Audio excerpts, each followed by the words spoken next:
నమస్తే, welcome to Shweta TV news. వార్తలో ముందుగా ముఖ్యాంశాలు చూద్దాం.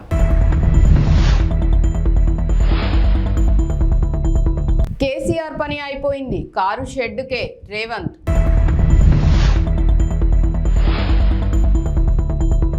ఈ నెల 28 నుంచి జగన్ మలి విడత ఎన్నికల ప్రచారం.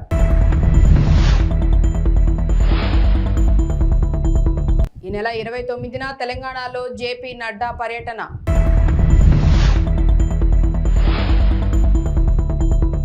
రుణమాఫీపై సీఎం రేవంత్ చర్చకు రావాలని హరీష్ సవాల్.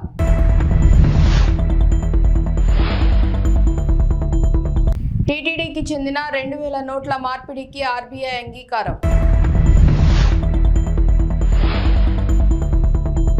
దేశంలో కాంగ్రెస్ పార్టీ కష్టాల్లో ఉన్నప్పుడు ఆనాడు ఇక్కడి ప్రజలు మెదక్ గడ్డపై ఇందిరమ్మను గెలిపించారని ముఖ్యమంత్రి రేవంత్ రెడ్డి అన్నారు. ఈ సందర్భంగా మాట్లాడుతూ 1999 నుంచి 2024 వరకు 25 సంవత్సరాలు మెదక్ పార్లమెంటు బీజేపీ బీఆర్ఎస్ చేతిలోనే ఉందని అన్నారు. ఆనాడు ఇందిరమ్మ తెచ్చిన పరిశ్రమలు తప్ప బీజేపీ బీఆర్ఎస్ ఈ ప్రాంతానికి చేసిందేం లేదని అన్నారు. 10 ఏళ్ల బీఆర్ఎస్ పాలనలో మెదక్ ప్రజలకు ఒరిగిందేం లేదని అన్నారు. ముఖ్యమంత్రిగా ఈ రాష్ట్ర ప్రజలకు ఇచ్చిన హామీలు అమలు చేయకపోను 4 కోట్ల తెలంగాణ ప్రజల్ని మోసం చేసినందుకు మొన్న డిసెంబర్ నాడు మీరందరూ కలిసి టిఆర్ఎస్ పార్టీని తిత్తిదీసి కోదండానికి వేలాడేసి ఈరోజు కారు గుర్తును కార్ఖానకు పంపించారు. అయ్యా కొడుకులు చెప్తున్నారు కారు కార్ఖానకు పోయింది మళ్ళీ వాపసు వస్తుందని. మాకానే చెప్తున్నాడు సార్ ఇక కార్ఖానా నుంచి వాపసు రాదు, తూకానికి అమ్మాల్సిందే, దాని పని అయిపోయింది, అనుం చెడ్డది అని చెప్పి. అందుకే ఇవాళ కేసీఆర్ ఎన్ని చెప్పినా, కేటీఆర్ ఎన్ని అబద్ధాలు మాట్లాడినా, తండ్రి 4 గంటలు కొడుకు 2 గంటలు టీవీ 9లో కూర్చొని ఎంత దుఃఖం వెళ్ళిపుచ్చినా ప్రజలకు సానుభూతి రాలేదు. ఇవాళ ఆ సానుభూతి రాలేదు అని చెప్పి చంద్రశేఖరరావు గారు బస్ వేసుకొని బయలుదేరిండు. కారు పని అయిపోయిందని ఇవాళ బస్ వేసుకొని బయలుదేరిండు. నిన్న మిర్యాలగూడ పోయిండు, సూర్యాపేట పోయిండు, భువనగిరికి వచ్చిండు. ఇవాళ ఆయన యాత్ర చూస్తుంటే 100 ఎలుకలు తిన్న పిల్లంట తీర్థయాత్రలకు పోయి వచ్చిందంట. నా పాపాలన్నీ మన్నించు అని. 10 ఏళ్ళు అధికారంలో ఉండి ప్రజలు వస్తే రానియక ఫామ్ హౌస్ దగ్గరకు వస్తే లాఠీ చార్జ్ చేయించి ప్రగతి భవన్లో ఎర్రటెండలో గద్దరన్న కలవడానికి వస్తే 4 గంటలు ప్రగతి భవన్ గేట్ల ముందల గద్దరన్నను కూర్చోబెట్టింది మర్చిపోయినట్టున్నాడు. 10 ఏళ్ళ అధికారంలో ఉన్నప్పుడు సచివాలయానికి రాలే, ప్రగతి భవన్లో లోపలికి మనల్ని రానియలే. ఏ రోజు కూడా తెలంగాణ ప్రజలు గుర్తురాలే. తెలంగాణ రైతులు, విద్యార్థులు, నిరుద్యోగ యువకులు, మహిళలు, మైనార్టీలు ఏ ఒక్కరు కూడా చంద్రశేఖరరావుకు గుర్తు రాలే. అధికారం ఉన్నంతసేపు ఆంధ్ర కాంట్రాక్టర్లు, హైదరాబాద్ రియల్ ఎస్టేట్ వాళ్ళు ఆయన గుర్తొచ్చిండ్రు తప్ప ఏ రోజు కూడా తెలంగాణ 4 కోట్ల ప్రజల్ని పట్టించుకోలే. ఈ కార్యకర్తలు కష్టపడి కారును ఖతం చేస్తే ఇవాళ మళ్ళా ప్రజలు గుర్తొచ్చి చంద్రశేఖరరావు ఫామ్ హౌస్ల నుంచి బయటికి వచ్చిండు. ఫామ్ హౌస్ గేట్లు బార్లా తెరుచుకొని ప్రజల్ని రమ్మంటుడు. అంత అయిపోయినాక ఆ చేతులు కాలినాక ఆయన ఇవాళ ఆకులు పట్టుకున్నట్టు బయలుదేరాడు. 4 గంటలు వచ్చి టీవీలో కూర్చున్నాడు. నేను అడుగుతున్న చంద్రశేఖరరావును, 4 గంటలు వచ్చి టీవీలో కూర్చోనికి వచ్చింది కానీ వారం రోజులు అసెంబ్లీ నడిపి కాళేశ్వరం నుంచి ఇందిరమ్మ ఇండ్ల వరకు నిరుద్యోగ యువకుల ఉద్యోగాల కోసము, రైతు రుణమాఫీ కోసము, రైతు బంధు కోసము, మైనార్టీ రిజర్వేషన్ల కోసం అసెంబ్లీలో చర్చ పెట్టినాం.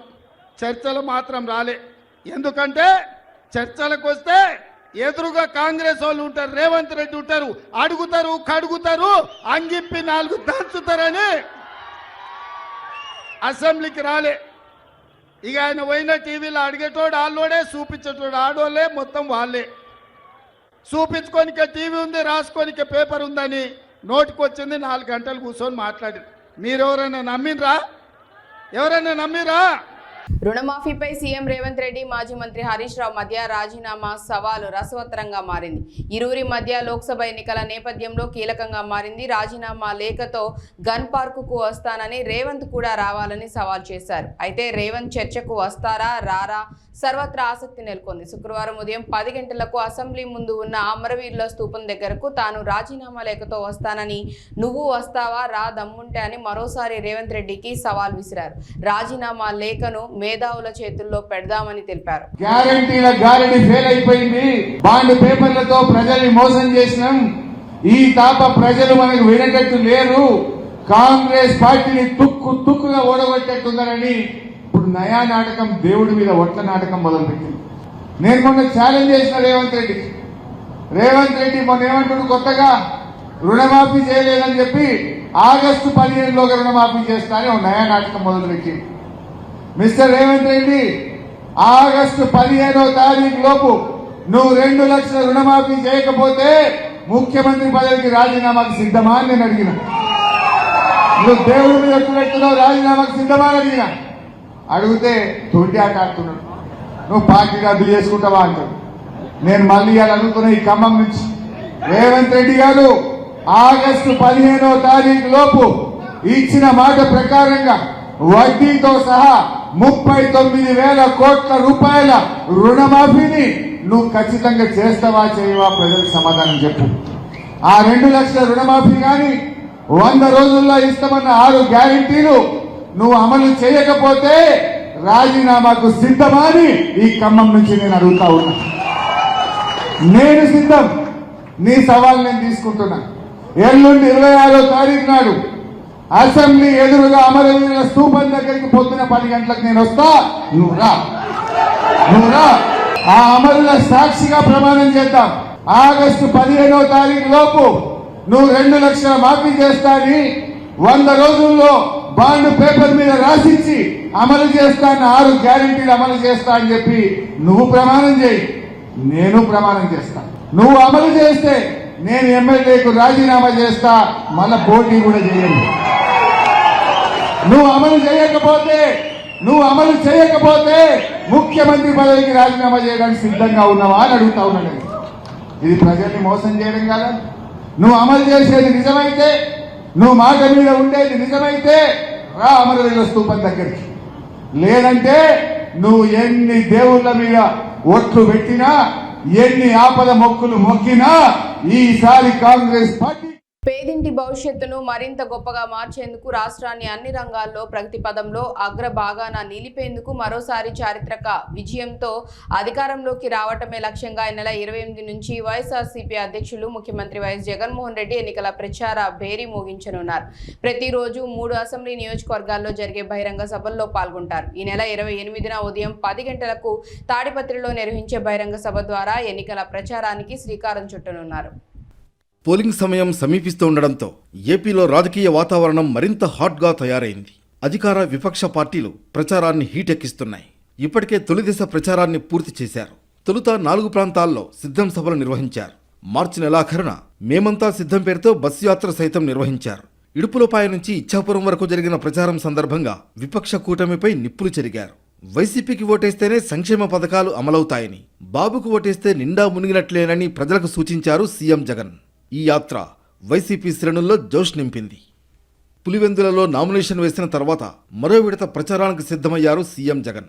ఈ నెల 28 నుంచి రాష్ట్ర వ్యాప్తంగా పర్యటన చేయనున్నారు. ప్రతిరోజు 3 అసెంబ్లీ నియోజకవర్గాల్లో బహిరంగ సభలు నిర్వహించనున్నారు. ఈ నెల 28న ఉమ్మడి అనంతపురం జిల్లా తాడిపత్రి, నెల్లూరు జిల్లా వెంకటగిరి, కందుకూరులో బహిరంగ సభలు నిర్వహించనున్నారు.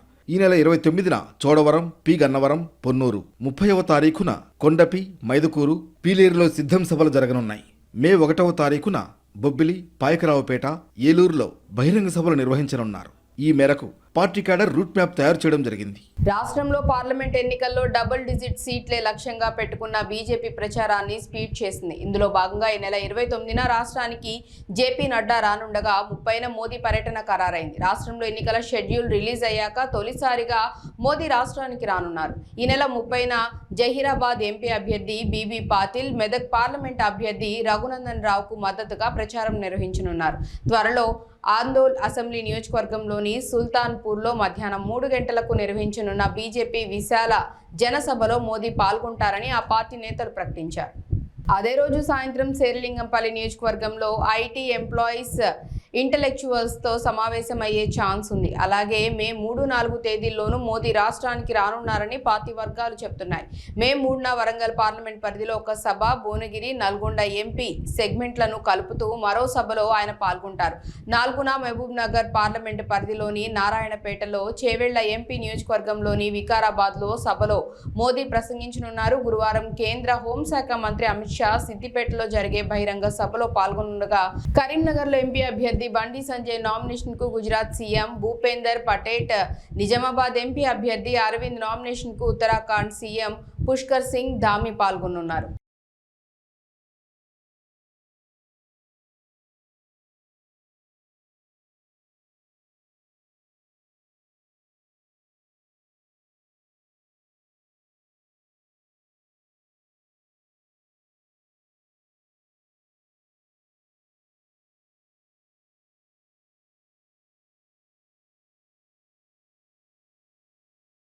కరీంనగర్ ప్రభుత్వ మహిళా డిగ్రీ కళాశాలకు కేంద్ర ప్రభుత్వం అటానమస్ హోదా కల్పించనుంది. కరీంనగర్ ప్రభుత్వ మహిళా డిగ్రీ కళాశాలకు అటానమస్ హోదా కల్పించాలని కోరుతూ ఫిబ్రవరి 16న ఎంపీ బీజేపీ జాతీయ ప్రధాన కార్యదర్శి బండి సంజయ్ కేంద్రానికి లేఖ రాశారు. బండి సంజయ్ లేఖపై కేంద్రం స్పందించింది. అటానమస్ హోదా కల్పిస్తున్నట్లు శాతవాహన యూనివర్సిటీ రిజిస్ట్రార్కు లేఖ అందించారు. అటానమస్ హోదా కల్పించినందుకు కేంద్ర మానవ వనరుల అభివృద్ధి శాఖకు బండి సంజయ్ కృతజ్ఞతలు తెలిపారు. ఇదే సైన్స్ కాలేజీలో కానీ ఆర్ట్స్ కాలేజీలో చదువుకున్న తర్వాత అనేక సమస్యల మీద అవగాహన ఉంటుంది. ప్రభుత్వ కళాశాలలో చదువుకునే విద్యార్థులందరూ కూడా సమస్యల మీద అవగాహన ఉంటుంది. నేను ప్రభుత్వ కళాశాలలో చదువుకునే వాటి నేను ఎంపీ అయ్యాను. ఒక పార్లమెంట్ సభ్యుడిగా ఏ సమస్య వచ్చినా, ఏ ఇబ్బంది వచ్చినా ఈ కళాశాల సమస్యల మీద ఒక అవగాహనతోనే తప్పకుండా పరిష్కరించే ప్రయత్నం చేస్తాను. కలియుగ ప్రత్యక్ష దైవం తిరుమల శ్రీ వెంకటేశ్వర స్వామి వారి దర్శనానికి ప్రతిరోజు వేలాది మంది భక్తులు తరలి వస్తుంటారు. ఇక ప్రతిరోజు కోట్లాది రూపాయలు శ్రీవారికి హుండీలో సమర్పించుకుంటారు భక్తులు. అయితే ఆర్బీఐ 2000 నోట్లను రద్దు చేసిన తర్వాత కూడా శ్రీవారి హుండీలో ఆ నోట్లను వేస్తూనే ఉన్నారు భక్తులు. దీంతో ఆర్బీఐతో నోట్ల మార్పిడి కోసం ప్రయత్నాలు మొదలుపెట్టింది టీటీడీ. ఎట్టకేలకు 2000 రూపాయలు మార్పిడిలో టీటీడీ ప్రయత్నం ఫలించింది. 2023 అక్టోబర్ 7వ తేదీ నుంచి 2000 రూపాయల నోట్ల మార్పిడిని రిజర్వ్ బ్యాంక్ ఆఫ్ ఇండియా రద్దు చేసిన విషయం విదితమే కాగా, అటు తర్వాత కూడా శ్రీవారి హుండీలో 2000 రూపాయల నోట్లు పెద్ద సంఖ్యలో సమర్పించారు భక్తులు. దీనిపై రిజర్వ్ బ్యాంక్ అధికారులతో స్పందించిన నోట్ల మార్పిడి చేయాలని విజ్ఞప్తి చేసింది టీటీడీ. దీనిపై సానుకూలంగా స్పందించారు రిజర్వ్ బ్యాంక్ ప్రతినిధులు. 2023 అక్టోబర్ 8వ తేదీ నుంచి 2024 మార్చి 22వ తేదీ వరకు 5 విడతల్లో 3,20,00,000 రూపాయల విలువ చేసే 2000 రూపాయల నోట్లను మార్పిడి చేసుకుంది టీటీడీ.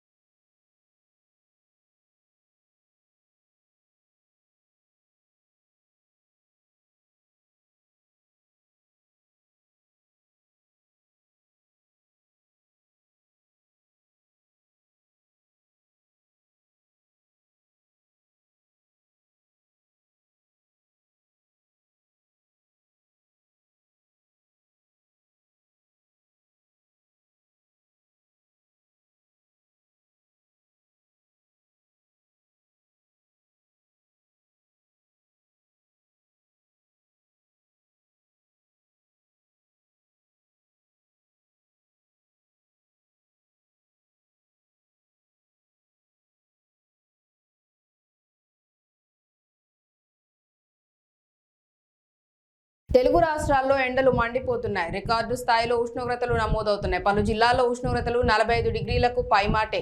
పలు మండలాల్లో తీవ్ర వడగాళ్లు కూడా వీస్తున్నాయి. వచ్చే 3 రోజులు గరిష్ట ఉష్ణోగ్రతలు మరో 2 నుంచి 3 డిగ్రీలు పెరిగే అవకాశం ఉందని హైదరాబాద్ వాతావరణ కేంద్రం హెచ్చరించింది. గురు శుక్రవారాల్లో పలు జిల్లాల్లో వడగాలులు వీస్తాయని తెలిపింది. గురువారం కొమరంభీం, ఆసిఫాబాద్, మంచిర్యాల, పెద్దపల్లి, జయశంకర్, భూపాలపల్లి, ములుగు, భద్రాద్రి కొత్తగూడెం, ఖమ్మం, నల్గొండ, సూర్యాపేట జిల్లాల్లో వడగాల్పులు వీస్తాయని వాతావరణ శాఖ తెలిపింది. ఈ జిల్లాలకు 3 రోజుల పాటు ఎల్లో అలర్ట్ జారీ చేసింది. కాగా మన్నార్ గల్ఫ్ నుంచి అంతర్గత తమిళనాడు, రాయలసీమ మీదుగా దక్షిణ తెలంగాణ వరకు సగటు సముద్ర మట్టానికి 1.5 కిలోమీటర్ల ఎత్తులో ద్రోణి కొనసాగుతుందని వాతావరణ శాఖ తెలిపింది.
ఐపీఎల్లో రికార్డు స్కోర్తో అదరగొడుతున్న సన్ రైజర్స్ హైదరాబాద్ జట్టు ఓటమి మూటగట్టుకుంది.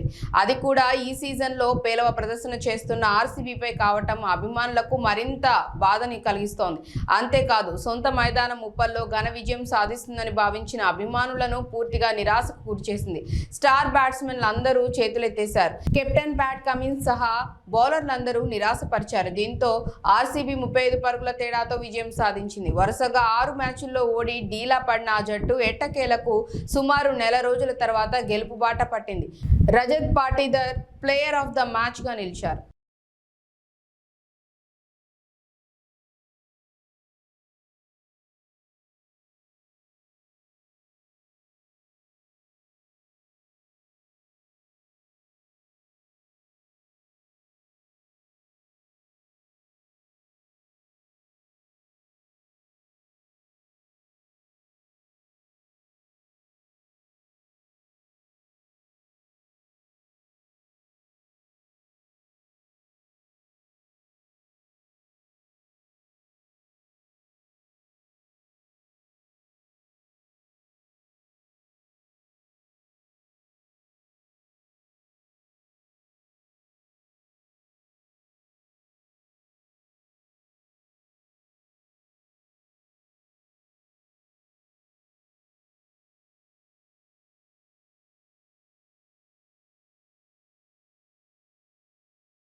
ఎన్నికల్లో గాజువాక నియోజకవర్గంలో కూటమి గెలుపును ఎవరూ ఆపలేరని నియోజకవర్గ అభివృద్ధి పల్లా శ్రీనివాసరావు అన్నారు. పాత గాజువాక పార్టీ కార్యాలయంలో మాట్లాడుతూ తాను నామినేషన్ కార్యక్రమానికి వెళ్తున్నప్పుడు ప్రజలు స్వచ్ఛందంగా తరలి వచ్చారని వారందరికీ కృతజ్ఞతలు తెలియజేస్తున్నామని అన్నారు. విశాఖ జిల్లాకు ఏం చేశారని వైసీపీ వాళ్లు ఓట్లు అడుగుతున్నారని ప్రశ్నించారు. రాష్ట్రాన్ని అప్పుల ఊబిలోకి నెట్టారని ఓట్లేయాలా లేక ప్రజాధనాన్ని దుర్వినియోగం చేస్తున్నారని ఓట్లేయాలా అని నిలదీశారు. గత 5 ఏళ్లలో గాజువాక ఎలాంటి అభివృద్ధికి నోచుకోలేదని అన్నారు. తెదేపా హయాంలో అనేక అభివృద్ధి పనులు చేశామని గుర్తు చేశారు. ఎమ్మెల్యేగా తనను, ఎంపీగా భరత్ను గెలిపిస్తే ఉక్కును కాపాడుకోవటమే కాకుండా కాలుష్య నివారణ, మత్స్యకారులకు జట్టి నిర్మాణం, గాజువాకలో ఫ్లైఓవర్ నిర్మాణం, ఆర్ కార్డుల బదిలీ, ఏపీఐఐసి భూ నిర్వాసితుల సమస్య వంటివి పరిష్కరిస్తామని చెప్పారు. ఈ కార్యక్రమంలో పలువురు పాల్గొన్నారు. కార్మిక లోకానికి తెలుసు, ఇక్కడ ఉన్నటువంటి నిర్వాసితులకు తెలుసు, అందరికీ తెలుసు. ఏ ప్రైవేట్ ఇన్వెస్టర్ రావాలన్నా, ఏ ప్రైవేట్ వ్యక్తి అయినా స్టీల్ ప్లాంట్ కొనాలి అంటే అక్కడ దానికి స్టేట్ గవర్నమెంట్ ఒక సహాయ సహకారాలు కావాలి. అందుకే కేంద్ర ప్రభుత్వం అమ్మేస్తానంటే కొనడానికి రాష్ట్ర ప్రభుత్వం సహాయ సహకారాలు లేకుండా నిన్న జరిగినటువంటి నా నామినేషన్ ఏదైతే యాత్ర ఉందో దాన్ని దిగ్విజయంగా, విజయవంతంగా ప్రజల సహకారంతో, అలాగే తెలుగుదేశం, జనసేన, బీజేపీ, అలాగే అభిమానుల సహకారంతో, మీ అందరి సహకారంతో మరి మేము నామినేషన్ వేయగలిగాం.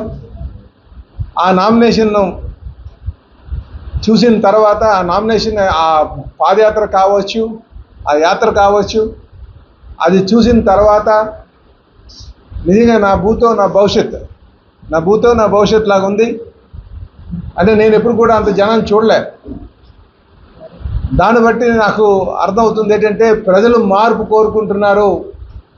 ఇటు విశాఖపట్నంలో ఒక గాజువాకలో కావచ్చు, విశాఖపట్నం పార్లమెంట్ కావచ్చు, అలాగే ఈ రాష్ట్రంలో కావచ్చు, రేపు ఖచ్చితంగా ఎన్డీఏ కూటమి, తెలుగుదేశం, జనసేన, బీజేపీ కూటమి అధికారంగా రాబోతుందని చెప్పేసి ఈ సందర్భంగా తెలియజేస్తాను. అందుకే మీ ద్వారా నేను గాజువాక పుర ప్రజలకు, తెలుగుదేశం, జనసేన, బీజేపీ నాయకులకు, అలాగే అభిమానులకు అందరికీ కూడా మీ ద్వారా నేను వారికి ధన్యవాదాలు తెలియజేసుకుంటున్నాను. నేను నా మీద భరోసాగా పెట్టి అంతమంది మరి స్వచ్ఛందంగా పాల్గొని సుమారు 3 గంటల పాటు ఆ మండు టెంట్లో మాతో పాటు అక్కడ నామినేషన్ ఫైలింగ్ కోసం వచ్చినందుకు వారందరికీ కూడా నేను పేరు పేరున ధన్యవాదాలు తెలియజేస్తున్నా. మరి సోదరులారా,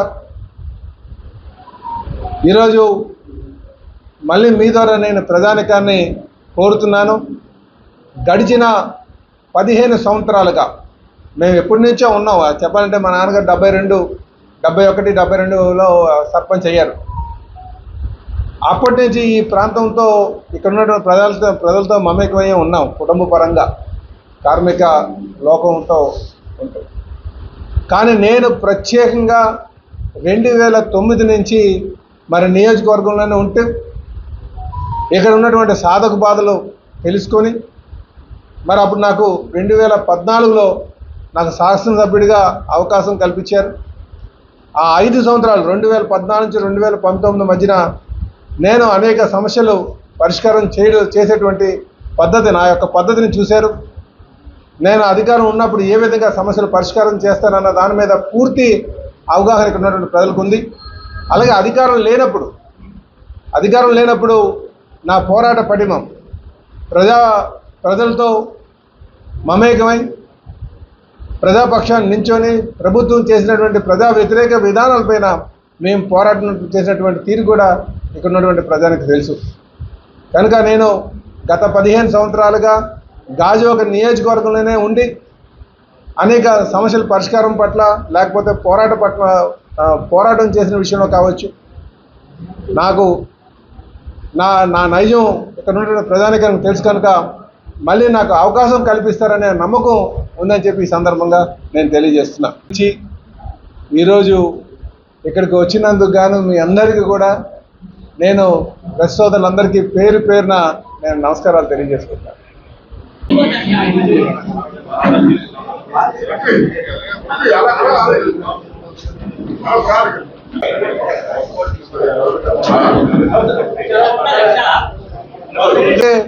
ప్రత్యక్షంగా ఉద్యోగస్తులు 35 వేల మంది ఉన్నారు. వారు కూడా చాలా ఆందోళన. అయితే ఈ ప్రభుత్వం వచ్చిన తర్వాత ఆ రెజల్యూషన్ పక్కన పెట్టేశారు. మీరు దాన్ని ముందుకు వెళ్ళలేదు. కనుక మేము అధికారంకి వచ్చిన తర్వాత ఏదైతే ఆ బ్రేక్ వాటర్ అంటే చాలా మంది జట్టి అని అంటుంటారు. వారి విజయానికి తోడ్పాటుకి వాళ్ళందరూ సిద్ధంగా ఉన్నారు. వాస్తవానికి నిన్న మీరు చూస్తుంటారు, మీరు కూడా ప్రత్యక్షంగా మా అభ్యర్థి పల్లా శ్రీనివాస్ గారు సహజంగా అందరికీ నమస్కారం పెడితే బిల్డింగుల మీద ఉన్నవాళ్ళు కానీ వాళ్ళే బయటకు వచ్చి ప్రతిస్పందనగా ఇలా చెప్తా ఉన్నారు విజయోత్సవం అని. అంటే స్పందన ఉంది, మా కూటమిని ఆహ్వానిస్తున్నారు. అందుకని కూటమిని ఆహ్వానిస్తున్నారు, గెలిపిద్దామని ఉన్నారు. దాంట్లో భాగమే నిన్న బ్రహ్మాండంగా మా నామినేషన్ అనేటువంటిది ఎప్పుడు నేను కూడా 34 సంవత్సరాలు ఉన్నాను, అంత భారీ స్థాయిలో ఎప్పుడు ర్యాలీ జరగలేదు, నామినేషన్ ర్యాలీ. అంటే almost Telugu Desam party, Janasena, BJP కూటమి అభ్యర్థి గెలిచినట్లుగానే ప్రజలు భావిస్తూ ఉన్నారు. ఎన్నికలు ఎప్పుడు వచ్చారో దానికి సిద్ధంగా ఉన్నారు. ఇదొకటి. 2, గుడివాడ అమర్నాథ్ నిన్న తన ముఖం చూస్తేనో తన పేరు చెప్తేనో ప్రజలు ఓట్లేరేనో, లేకపోతే జగన్మోహన్ రెడ్డి పేరు చెప్తే అసలైరేనో పవన్ కళ్యాణ్ గారి ఫోటో పెట్టుకొని ఊరేగుతున్నాడు ఆయన. అది సిగ్గు ఉండాలి. అది అనైక్యత. నైతిక విలువలు లేనటువంటి మనిషిలాగా ప్రవర్తించారు. సరే, వేదిక మీద ఉన్నటువంటి బొత్స సత్యనారాయణ ఇంకా సుబ్బారెడ్డి ఎంపీలు వాళ్ళకైనా బుద్ధి ఉండాలి కదా. పవన్ కళ్యాణ్ ఫోటో నువ్వు పెట్టుకుంటే నీ జగన్మోహన్ రెడ్డి ఫోటో పెట్టుకోవాలి. అంటే జగన్మోహన్ రెడ్డి పేరు చెప్తే ఓట్లు రావు. ఓటమి భయాన్ని అంగీకరించారు. ఓడిపోతున్నాం ఇక్కడని. అందుకనే మా నాయకుడు ఫోటో పెట్టుకొని ఊరేగటం అది పూర్తి స్థాయిలో అది దిగజారుడుతనం, అవినీతి, అంటే అనైక్యతగా. అందువల్ల ఇప్పటికనే ఆల్మోస్ట్ అతను ఓటమిని అంగీకరిస్తూ ఆయనంతలో ఆయనే ఒకవేళ ఓట్లు రావని అనుకుంటే జనసేన పార్టీలో జాయిన్ అయిపోయి మా కూటమి అభ్యర్థి పల్లా శ్రీనివాస్ గారికి సపోర్ట్ చేస్తే బాగుంటుందని చెప్పి రిక్వెస్ట్ చేస్తున్నాం. 2, ఇక మా పార్టీ జనసేన పార్టీ శ్రేణులు పూర్తి స్థాయిలో మా అధ్యక్షుడు పవన్ కళ్యాణ్ గారు ఆదేశం మేరకు పల్లా శ్రీనివాస్ గారు కూటమి అభ్యర్థిగా గెలవడానికి కావాల్సినటువంటి శ్రమ ఏ మేరకు తీసుకోవాలన్నా తీసుకోవడానికి సిద్ధంగా ఉన్నాం. అందరూ కలిసి పనిచేస్తాం. 2 ఎంపీ అభ్యర్థులు కూడా గెలిపించుకుంటాం. ఎందుకు అంటే ఇందులో ఒక అర్థం ఉంది. పని చేయాలని తపన నాయకుడు కావాలని ప్రజలు కోరుకుంటారు. అవినీతి ఆరోపణలు మచ్చలేనటువంటి మనిషి కావాలని కోరుకుంటారు. మా అభ్యర్థికి అవినీతి మచ్చలు అయితే లేవు, ఉంటే పుట్టుమచ్చలు ఉండదు తప్ప. మిగతా మా మీద పోటీ చేస్తున్న అభ్యర్థి అమర్నాథ్కి తనకు పూర్తిగా అవినీతి మరకలే ఉన్నాయి. పూర్తిగా ముఖం చూస్తున్న అవినీతి మరకలతో ఆయన తిరుగుతూ ఉన్నారు. అందుకనే మా అభ్యర్థిని ఎమ్మెల్యేగా గెలిపించుకోవాలని ప్రజలు చూస్తున్నారు. రాష్ట్రాన్ని 10 ఏళ్లు పాలించి ప్రజాధనాన్ని దుర్వినియోగం చేసిన బీఆర్ఎస్ పార్టీని ప్రజలు నమ్మొద్దని కాంగ్రెస్ పార్టీ సీనియర్ నాయకులు రైతు ఆత్మహత్యల నివారణ సంఘం రాష్ట్ర అధ్యక్షులు జంజిరాల రాజేష్ అన్నారు. ఈ సందర్భంగా మాట్లాడుతూ కాంగ్రెస్ అధిష్టానం సమిష్టి నిర్ణయం మేరకు ఖమ్మం పార్లమెంట్ అభ్యర్థిగా రఘురామ్ను ఎంపిక చేయడం పట్ల జంజిరాల హర్షం వ్యక్తం చేశారు. రాష్ట్రంలో 17కు 17 ఎంపీ స్థానాలను కాంగ్రెస్ ప్రభుత్వం కైవసం చేసుకోబోతోందని ఆశాభావం వ్యక్తం చేశారు. ఖమ్మం పార్లమెంటు అభ్యర్థిగా ఖమ్మం జిల్లా వాసి రామ్ సాయం సురేందర్ రెడ్డి గారు, వారి యొక్క కుటుంబం కాంగ్రెస్ పార్టీకి ఎన్నో సంవత్సరాల నుంచి సేవలు అందిస్తున్నటువంటి వారు, వారి తనయుడు అయినటువంటి రామ్ సాయం రఘురామరెడ్డి గారిని అధిష్టానం ఎంపిక చేసింది. దీని మీద ఉన్నటువంటి పరిస్థితుల్ని లేటెస్ట్గా ఒక మంచి అభ్యర్థిని మన పొంగులేటి శ్రీనివాసరెడ్డి గారు మరియు ఖమ్మం జిల్లా ఉప ముఖ్యమంత్రి బట్టి విక్రమార్క గారు, సీనియర్ నాయకులు శ్రీ తుమ్మల నాగేశ్వరరావు గారు మరియు శ్రీమతి రేణుకా చౌదరి గారు, వీరి యొక్క ఆధ్వర్యం లోపల ఈ క్యాండిడేట్ని ఎంపిక చేయడం కాంగ్రెస్ శ్రేణుల్లో నూతన ఉత్సాహాన్ని నెలకొల్పే విధంగా ఒక 24 క్యారెట్ల మంచి వ్యక్తి, మంచి కుటుంబం, ఉన్నతమైనటువంటి కాంగ్రెస్ విలువలతో ఉన్నటువంటి కుటుంబం నుంచి వచ్చినటువంటి వారు. వీరి ఎంపిక పట్ల సర్వత్రా కాంగ్రెస్, యువజన కాంగ్రెస్, మహిళా కాంగ్రెస్, సేవాదల్, కిసాన్ సెల్ అందరూ కూడా చాలా సంతోషంగా ఉన్నారు. ఎందుకనంటే ఖమ్మం జిల్లా కానివ్వండి, వరంగల్ జిల్లా కానివ్వండి, ఉమ్మడి ఖమ్మం జిల్లాలో కూడా వీరి యొక్క రామ్ సహాయం వాళ్ళ యొక్క దానకరణం లోపల లబ్ధి పొందినటువంటి వారు. అలాంటి కుటుంబం నుంచి ఒక మంచి వ్యక్తి ఇవాళ పార్లమెంటుగా ఎంపిక చేశారు. వీరందరి గెలుపు అత్యధిక మెజారిటీతో గెలిపించేటువంటి కార్యక్రమంలో మేమంతా ముందుంటామని చెప్పేసి కాంగ్రెస్ శ్రేణులు అందరూ కూడా ఉదయం నుంచి ఫోన్ చేసి మాట్లాడుతున్నారు. కాబట్టి వీరిని ఎంపిక చేసినటువంటి మల్లికార్జున ఖర్గే గారు కానివ్వండి, శ్రీమతి సోనియా గాంధీ గారు కానివ్వండి, శ్రీ రాహుల్ గాంధీ గారు కానివ్వండి, శ్రీమతి ప్రియాంక గాంధీ గారు కానివ్వండి, మరి అదేవిధంగా రాష్ట్ర ముఖ్యమంత్రి శ్రీ రేవంత్ రెడ్డి గారు కానివ్వండి, అనేక మంది పెద్దలందరికీ కూడా హృదయపూర్వక ధన్యవాదాలు తెలియజేస్తూ రామ్ సహాయం రఘురామరెడ్డి గారిని విజయాన్ని అప్రతిహతంగా బంపర్ మెజారిటీతో ఖమ్మం జిల్లా నుంచి ఖమ్మం జిల్లాలో 2 నియోజకవర్గాలు, అదేవిధంగా వరంగల్లో ఉన్నటువంటి 2 పార్లమెంటు స్థానాలు కూడా 4 పార్లమెంటు స్థానాలను కూడా కాంగ్రెస్ పార్టీ కార్యకర్తలు మరియు బడుగు బలహీన వర్గాలు, బీసీలు, ఎస్సీలు, ముఖ్యంగా బంజారాలు వీళ్ళందరూ కూడా కాంగ్రెస్ పార్టీ పట్టం కట్టాలనేటువంటి దాని మీద ఉన్నారు. చేసినటువంటి పనులు చెప్పుకోలేనటువంటి బీఆర్ఎస్ అభ్యర్థి నామా నాగేశ్వరరావు గారు కానివ్వండి, అదేవిధంగా ఉన్నటువంటి ఎంతోమంది పార్టీలు బీజేపీ పార్టీ అని చెప్పేసి వస్తున్నారు. వాళ్ళు 10 సంవత్సరాలు చేసిన అభివృద్ధి కార్యక్రమాలు చెప్పకుండా కేవలం జై శ్రీరామ్ అని చెప్పేసి పేరుతో ఉంటున్నారు. రాముడు అందరివాడు, రాముడు కులాల మతాల పేరు మీద తీసుకొచ్చేటువంటి వారు కాదు. అందరూ కూడా ముస్లిమ్స్లో కూడా శ్రీరామనవమి రోజు పాల్గొని దైవికంగా మరి పనిచేసినటువంటి వాళ్ళు ఉన్నారు. అలాంటి సెక్యులర్ కంట్రీ లోపల కేవలం రామంతోటి 10 సంవత్సరాల పరిపాలన పూర్తవుతుంది అనుకుంటున్నారు. అది పొరపాటు. కానీ రాముడు అందరివాడు, అందరికీ కావలసినటువంటి వారు. త్రేతాయుగం నుంచి ఇప్పటి వరకు కొన్ని వేల సంవత్సరాల నుంచి కూడా ప్రతి గ్రామంలో గాంధీ గారి విగ్రహం ఉంది, ప్రతి గ్రామంలో రాముడి విగ్రహం ఉంది. ఇవాళ కొత్తగా రాముడు పరిచయం చేసేటువంటి పరిస్థితి తీసుకురాకుండా మీరు చేసినటువంటి అభివృద్ధి కార్యక్రమాలు ప్రజల ముందు ఉంచండి. మేము ఇది చేశాం, మీరు మళ్ళీ పట్టం కట్టండి అని. 2 సంవత్సరాలు 10 సంవత్సరాలు ఏలినటువంటి మీరు సామాన్యుడు బతకలేని పరిస్థితుల్లో పెట్రోల్ డీజిల్ రేట్లతోటి మమ్మల్ని తినడానికి తిండి లేనటువంటి పరిస్థితుల్లో మేము ముందుకు పోతున్నామని చెప్పేసి, కాబట్టి ఇలాంటి చౌకబారు మాటలు మాట్లాడవద్దని చెప్పేసి ఉత్తముడైనటువంటి రఘురామరెడ్డి ద్వారా మరి తెలంగాణలో కూడా కాంగ్రెస్ పార్లమెంట్ సీట్లు అత్యధిక సీట్లు మా ముఖ్యమంత్రి రేవంత్ రెడ్డి గారు చెప్పినట్టు 17కు 17 సీట్లు కాంగ్రెస్ కైవసం చేసుకుంటుంది. రాహుల్ గాంధీ జూన్ 9వ తారీఖు నాడు ప్రమాణ స్వీకారం చేస్తారు ప్రధానమంత్రిగా అని చెప్పేసి నేను విజ్ఞప్తి చేస్తూ ప్రజల్ని కోరుకుంటున్నాను, మనవి చేసుకుంటున్నాను. జై కాంగ్రెస్, జై రాహుల్ గాంధీ.